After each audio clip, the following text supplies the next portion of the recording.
आपल्या चॅनलचे एक सबस्क्रायबर वैदेही, जी महाराष्ट्रातील नाशिक येथील रहिवासी आहे, तिने तिच्यासोबत घडलेला हा अनुभव आमच्यासोबत शेअर केला आहे. वैदेही सांगते की 2022 साली तिची नियुक्ती नाशिकमधील एका वैद्यकीय महाविद्यालयात वैद्यकीय अधिकारी म्हणून झाली होती. त्याच वर्षी जुलै महिन्यात तिचं लग्न झालं. लग्नानंतर अवघ्या एका महिन्यात म्हणजे ऑगस्टच्या मध्यात ती पुन्हा आपल्या कामावर रुजू झाली. वैदेहीला पुन्हा कामावर रुजू झाल्याचा खूप आनंद झाला होता. मात्र तिला अजिबात कल्पना नव्हती की पुढे घडणारी एक भयानक घटना तिच्या आयुष्यभरासाठी लक्षात राहणार होती. तिच्या ड्युटीची नियुक्ती ज्या विभागात झाली होती तो कोविडसाठी तयार करण्यात आलेला तात्पुरता रुग्णालयीन विभाग होता. कोरोना महामारीच्या काळात कोविड रुग्णांसाठी अशा तात्पुरत्या सुविधा तयार करण्यात आल्या होत्या. नोकरीवर रुजू झाल्यानंतर वैदेहीला पहिल्याच दिवसापासून नाईट शिफ्ट देण्यात आली. तिची शिफ्ट रात्री 8 वाजल्यापासून सकाळी 8 वाजेपर्यंत होती. त्या रात्रीच्या शिफ्टमध्येही वैदेही एकटी डॉक्टर होती. तिच्यासोबत 2 महिला नर्स, एक वॉर्ड बॉय आणि एक सफाई कर्मचारी असे एकूण 5 जण ड्युटीवर होते. ऑगस्टच्या मध्याचा तो काळ होता. कोविड वॉर्डमध्ये त्यावेळी फक्त एकच महिला रुग्ण दाखल होती. ती महिला नाशिक जिल्ह्याच्या ग्रामीण भागातील होती आणि त्यावेळी ती गर्भवती होती. रात्री 8 वाजता वैदेही रुग्णालयात पोहोचली. तिने आधीच्या शिफ्टमधील डॉक्टरकडून रुग्णांची आणि वॉर्डची संपूर्ण माहिती घेतली. सर्व काही समजून घेतल्यानंतर आधीचे डॉक्टर रुग्णालयातून निघून गेले. आता त्या वॉर्डची संपूर्ण जबाबदारी तिच्यावर होती. वैदेही आपल्या डेस्कवर बसून काही कागदपत्रांचे कामं करत होती. तेवढ्या सफाई कर्मचारी तिच्या जवळ आला. तो म्हणाला, मॅडम, मला एक तुम्हाला गोष्ट सांगायची आहे. वैदेहीने त्याच्याकडे पाहिले आणि विचारले, काय झालं सांगा. तो कर्मचारी थोड्या घाबरलेल्या आवाजात म्हणाला, मॅडम, माझ्या आधी जो सफाई कर्मचारी इथे कामाला होता त्याने मला एक गोष्ट सांगितली होती. वैदेहीने विचारले, कसली गोष्ट.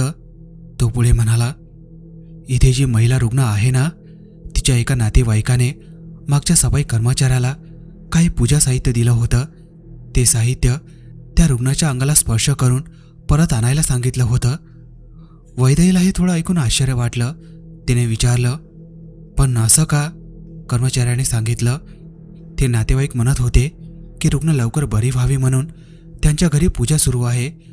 पूजेमध्ये वापरलेलं हे साहित्य रुग्णाच्या अंगाला स्पर्श करणं आवश्यक आहे असं त्यांच्या गुरुजींनी सांगितलं आहे. सुरुवातीला सफाई कर्मचाऱ्याने त्यांना नकार दिला होता. मात्र नातेवाईकांनी वारंवार विनंती केल्यानंतर शेवटी त्याने ते पूजा साहित्य रुग्णाला स्पर्श करून घेतले आणि पुन्हा तिच्या कुटुंबियांकडे नेऊन दिले. विशेष म्हणजे मागील शिफ्टमधील डॉक्टरांनी वैदेहीला याबाबत काहीही सांगितलं नव्हतं. तिने काही क्षण विचार केला आणि मनात म्हणाली, ठीक आहे, कदाचित त्यांनी रुग्णाच्या बरे होण्यासाठी काही पूजा केली असेल, यात एवढं काय. त्यानंतर सर्वजण पुन्हा आपल्या कामाला लागले. ती महिला रुग्ण जवळपास 14 दिवसांपासून रुग्णालयात दाखल होती. त्या काळात तिची प्रकृती गंभीर नव्हती. ती व्हेंटिलेटरवर नव्हती, कोमातही नव्हती आणि तिची प्रकृती अचानक खालावतही नव्हती. तिची स्थिती स्थिर होती. त्या रात्रीची ड्युटी पूर्ण केल्यानंतर वैदेही सकाळी घरी गेली. मात्र दुसऱ्या दिवशी रात्री जेव्हा ती पुन्हा ड्युटीवर आली तेव्हा तिला कळलं की त्या महिला रुग्णाची प्रसूती झाली होती. प्रसूतीसाठी तिच्यावर सिझेरियन ऑपरेशन करण्यात आलं होतं. मात्र तिचं बाळ अत्यंत आजारी होतं. त्यामुळे त्याला नवजात कोविड रुग्णांसाठी असलेल्या स्वतंत्र वॉर्डमध्ये ठेवण्यात आलं होतं. रात्री वैदेही रुग्णालयात पोहोचली तेव्हा 2 नर्स आणि आधीपासून ड्युटीवर असलेले डॉक्टर त्या महिलेच्या प्रकृतीबद्दल चर्चा करत होते. डॉक्टर म्हणत होते की तिची प्रकृती आता चांगली दिसत नाही. दुसरीकडे तिचं नवजात बाळही आजारी होतं. काही वेळाने पहिल्या शिफ्टमधील डॉक्टर आपली ड्युटी संपून घरी निघून गेले. आता त्या संपूर्ण कोविड विभागात पुन्हा फक्त 5 जण उरले होते. वैदेही, 2 महिला नर्स, एक सफाई कर्मचारी आणि एक वॉर्ड बॉय. रात्रीची शांतता हळूहळू संपूर्ण वॉर्डमध्ये पसरत होती. वैदेही एका नर्ससोबत वॉर्डच्या बाहेर बसली होती आणि दोघी काही काम करत होत्या, पण त्यांना अजिबात कल्पना नव्हती. त्या रात्री काहीतरी असं घडणार होतं ज्यामुळे वैदेहीला रुग्णालयातील त्या घटनेची आठवण आजही विसरता येत नाही. दुसरी नर्स पूर्ण PPE किट घालून रुग्णाजवळ गेली. तिने रुग्णाची तपासणी सुरू केली आणि तिची प्रकृती ठीक आहे की नाही हे पाहू लागली. त्या नर्सला रुग्णाजवळ जाऊन जवळपास अर्धा तास झाला असेल. तेवढ्यात अचानक तिचा आवाज आला, "मॅडम, लवकर इकडे या." आवाज ऐकताच वैदेही घाबरली. तिने लगेच गाऊन आणि संपूर्ण PPE किट घातली आणि धावतच रुग्णाच्या कॅबिनमध्ये गेली. तिथे पोहोचल्यावर तिला जाणवलं की रुग्णाची प्रकृती अचानक खालावली होती. तिचे हृदयाचे ठोके, रक्तदाब आणि इतर महत्त्वाची जीवनचिन्हे सतत बदलत होती. रात्री जवळपास 9 वाजल्यापासून पहाटे 3 वाजेपर्यंत वैदेही आणि दोन्ही नर्स रुग्णाला वाचवण्यासाठी शक्य ते सर्व प्रयत्न करत राहिल्या, पण त्यांच्या प्रयत्नांना यश आलं नाही. पहाटे ठीक 3 वाजता त्या महिलेचा मृत्यू झाला. त्यानंतर रुग्णालयातील सर्व आवश्यक वैद्यकीय प्रक्रिया आणि कागदोपत्री औपचारिकता पूर्ण करण्यात आली. दुसऱ्या दिवशी सकाळी त्या महिलेचे नातेवाईक रुग्णालयात आले. त्यांनी महिलेचा मृतदेह आणि तिच्या बाळाला सोबत घेतलं आणि तेथून निघून गेले. आणि मित्रांनो, खरा थरार तर इथून सुरू होतो. पुढच्या रात्री वैदेही पुन्हा आपल्या ड्युटीवर रुग्णालयात आली. मात्र त्या दिवशी कोविड वॉर्डमध्ये एकही रुग्ण नव्हता. महिलेचे नातेवाईक तिचा मृतदेह आणि बाळ घेऊन आधीच निघून गेले होते. त्यामुळे त्या रात्रीची संपूर्ण नाईट शिफ्ट अगदी निवांत होती. सगळ्यांच्या मनात एकच विचार होता, आज तर काहीच काम नाही. रात्री साधारण 9:30 वाजता वैदेहीने घरून आणलेलं जेवण काढलं आणि ती निवांतपणे जेवायला बसली. ती जेवण करत असतानाच अचानक बाहेरून एका नसच्या किंचाळण्याचा मोठा आवाज आला. वैदेही घाबरून उठली आणि धावत बाहेर गेली. पण बाहेर तिने जे पाहिलं ते पाहून तिच्या पायाखालची जमीनच सरकली. कोविड वॉर्डच्या मुख्य प्रवेशद्वाराजवळ 2 कुत्रे मृत अवस्थेत पडले होते. त्यांच्या तोंडातून रक्त येत होतं आणि दोन्ही कुत्रे जमिनीवर विचित्र अवस्थेत पडले होते. हे दोन्ही कुत्रे रुग्णालयातील कर्मचाऱ्यांच्या ओळखीचे होते. ते नेहमी रुग्णालयाच्या आसपास फिरताना दिसायचे. पण तिथे आणखी एक कुत्रा होता. तो मात्र त्यांच्यासाठी पूर्णपणे अनोळखी होता. तो कुत्रा आपल्या मानेला अतिशय विचित्र पद्धतीने वाकवत होता. कधी एका बाजूला तर कधी दुसऱ्या बाजूला तो मान फिरवत होता. त्याचं वागणं इतकं विचित्र होतं की तिथे उपस्थित असलेल्या प्रत्येकाला भीती वाटू लागली. काही वेळाने सफाई कर्मचारी आणि वॉर्ड बॉयने मिळून त्या कुत्र्याला तिथून हाकलून लावलं. त्यानंतर मृत पडलेल्या दोन्ही कुत्र्यांचे मृतदेह तिथून हटवण्यात आले आणि संपूर्ण परिसर स्वच्छ करण्यात आला. पण परिसराची साफसफाई पूर्ण होताच कोविड वॉर्डमधील दिवे अचानक बंद झाले.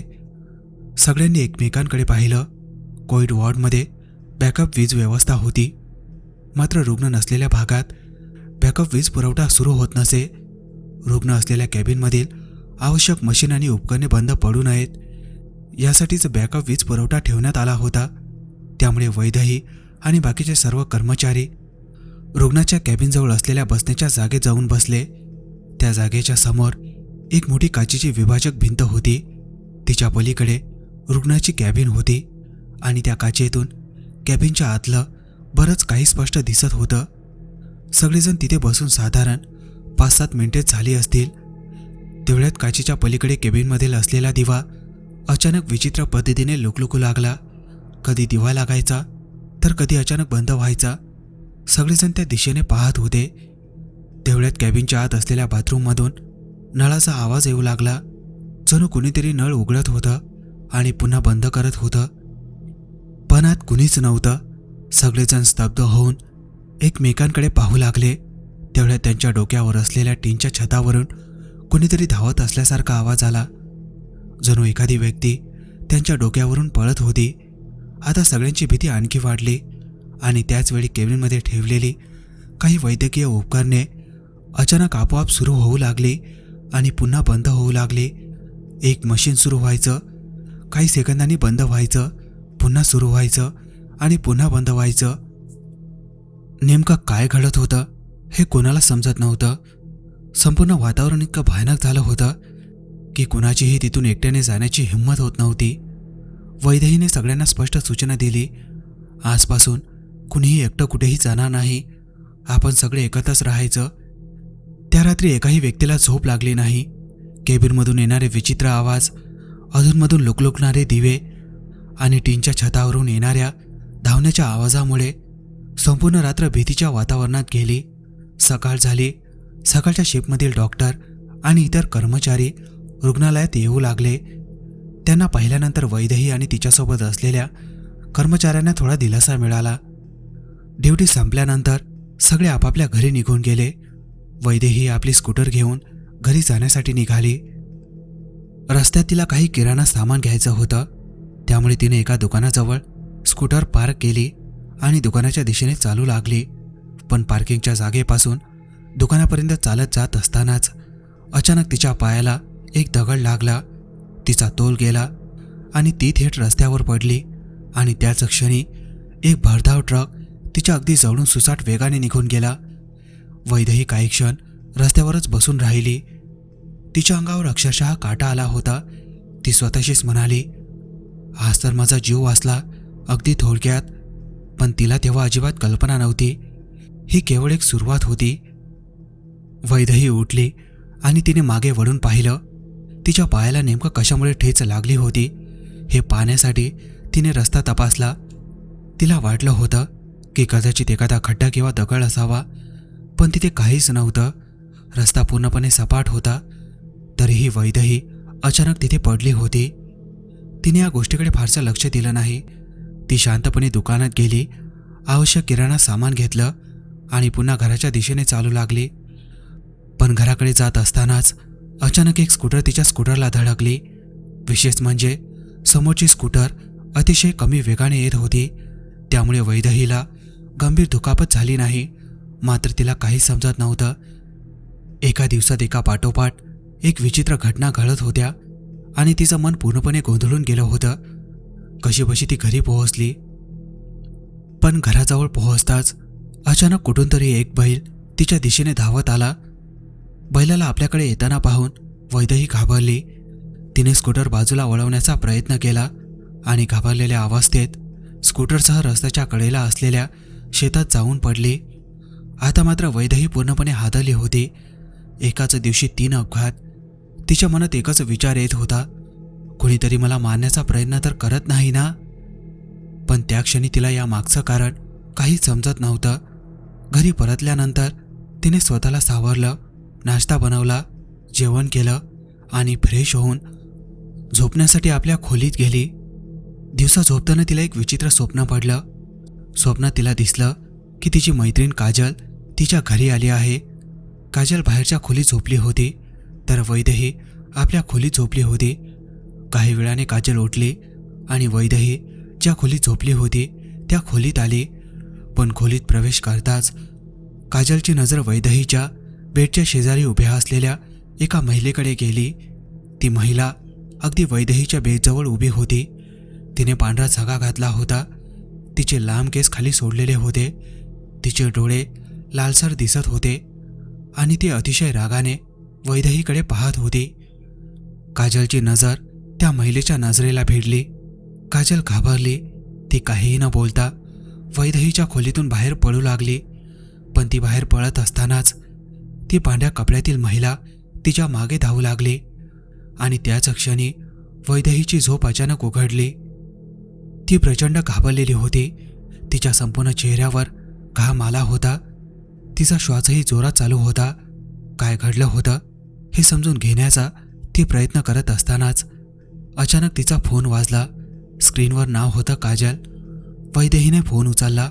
पलीकडून काजल म्हणाली, वैदेही, मला 1 दिवसासाठी तुझ्या घरी यायचं आहे. हे ऐकताच वैदेहीच्या अंगावर काटा आला, कारण काही क्षणापूर्वीच तिने स्वप्नात अगदी हेच पाहिलं होतं.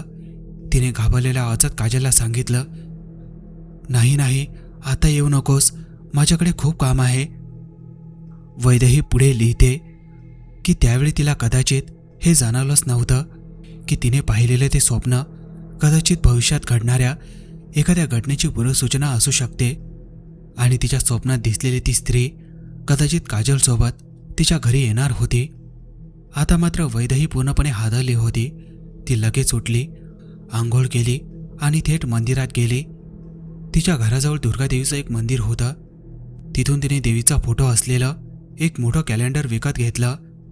घरी परतल्यानंतर तिने ते कॅलेंडर आपल्या बेडच्या अगदी वरच्या भिंतीवर लावलं. वैदेही पुढे सांगते की त्या काळात त्यांच्या कोविड वॉर्डमध्ये एकही रुग्ण नव्हता. त्या वॉर्डमध्ये दाखल झालेली ती महिला रुग्णच एकमेव रुग्ण होती आणि तिच्या मृत्यूनंतर वॉर्ड पूर्णपणे रिकामा झाला होता. त्यामुळे नाईट शिफ्टमध्येही फारसं काम नव्हतं. रात्री 8 वाजता रुग्णालयात पोहोचायचं आणि काम नसल्यामुळे साधारण रात्री 11 वाजता घरी परतायचं. मात्र पुढचे 3-4 दिवस वैदेहीला तिच्या घरात काहीतरी विचित्र जाणवू लागलं. जेव्हा ती रात्री आपल्या खोलीत झोपायला जायची तेव्हा तिला सतत असं वाटायचं की तिच्या खोलीच्या बाहेर कोणीतरी उभं आहे. कधीकधी तिला दरवाजावर कोणीतरी हलकेसा टकटक करत असल्याचा आवाज ऐकू यायचा. कधी तिला असं वाटायचं की तिच्या बाल्कनीच्या बाहेर कोणीतरी उभं राहून खिडकीतून तिच्या खोलीत डोकावत आहे. घरात तिने लावलेली झाडंही अचानक सुकून जाऊ लागली. एक एक करून सगळी झाडं कोमेजली आणि शेवटी पूर्णपणे वाळून गेली. इतकंच नाही, जेव्हा जेव्हा वैदेही बाहेरून घरात प्रवेश करायची तेव्हा तिला घरात एक विचित्र दुर्गंधी जाणवायची. आणि सर्वात भयानक गोष्ट म्हणजे तिला सतत असं वाटायचं की तिच्या अगदी मागे कुणीतरी उभं आहे. जणू कोणीतरी तिच्या मागून रागाने तिच्याकडे पाहत आहे. ती मागे वळून पाहायची पण तिथे कुणीच नसायचं. शेवटी वैदेहीने आपल्या शिफ्टमधील वरिष्ठ नर्सला या सगळ्या घटना सांगितल्या. त्यानंतर तिने आपल्या एका नातेवाईकाशीही संपर्क साधला. त्या नातेवाईकाला अशा प्रकारच्या अघोरी बाधा किंवा नकारात्मक शक्तींशी संबंधित धार्मिक विधींची माहिती होती. त्या नातेवाईकाने वैदेहीला फोनवर अनेक प्रश्न विचारायला सुरुवात केली. तू कुठे काम करतेस? कधी रुजू झालीस? तुझी ड्युटी नेमकी कुठे होती? रुग्णालयात गेल्या काही दिवसात काय घडलं? वैदेहीने सुरुवातीपासून शेवटपर्यंत रुग्णालयात घडलेल्या प्रत्येक घटनेची माहिती त्याला सांगितली. पण वैदेहीने सांगितलेल्या सर्व गोष्टी ऐकल्यानंतर त्या नातेवाईकाने तिला जे सांगितलं ते ऐकून वैदेहीच्या पायाखालची जमीनच सरकली. त्या नातेवाईकाने वैदेहीला आणखी एक महत्त्वाची गोष्ट सांगितली. तो म्हणाला, तो हातात घातलेल्या बांगड्या आणि इतर दागिने काही दिवस बाजूला काढून ठेव. वैदेहीने त्याच्या सांगण्याप्रमाणे बांगड्या आणि हातातील इतर दागिने काढून ठेवले. त्यानंतर त्याने तिला आणखी एक उपाय सांगितला. दररोज सकाळी आणि संध्याकाळी तिने कोविड वॉर्डमध्ये मृत्यू झालेल्या त्या महिलेचे नाव घेऊन देवीची प्रार्थना करायची होती. वैदेहीने त्याने सांगितलेल्या सर्व गोष्टी मनापासून पाळायला सुरुवात केली. वैदेहीच्या मते तिच्या घरात जाणवणारी ती उपस्थिती कोविड वॉर्डमध्ये मृत्यू झालेल्या त्याच महिलेच्या आत्म्याची होती. आणि आश्चर्याची गोष्ट म्हणजे हे सर्व उपाय सुरू केल्यानंतर पुढच्याच रात्रीपासून वैदेहीला शांत झोप लागायला सुरुवात झाली. तिने आपल्या ईमेलमध्ये शेवटी एक गोष्ट महत्त्वाची लिहिली होती. ती म्हणते की सह्याद्रीच्या डोंगराळ भागात एक जुनी समजूत आहे. नववधूचा सुगंध, तिच्या हातातील बांगड्या आणि हळदीच्या वेळी चेहऱ्यावर आलेलं तेज या गोष्टी काही अतृप्त आत्म्यांना आकर्षित करतात अशी लोकमान्यता आहे. विशेषतः ज्या स्त्रियांच्या लग्नाच्या किंवा मातृत्वाच्या इच्छा अपूर्ण राहिल्या आहेत त्यांच्या आत्म्याबाबत अशा अनेक कथा स्थगित भागात सांगितल्या जातात. या घटनेनंतर वैदेही पुन्हा मंदिरात गेली. तिने देवीसमोर हात जोडले आणि त्या महिलेच्या आत्म्याला शांती मिळावी, तिची मुक्ती व्हावी अशी मनापासून प्रार्थना केली. आणि त्यानंतर वैदेहीच्या आयुष्यातील त्या भयावह अध्यायाचा शेवट झाला.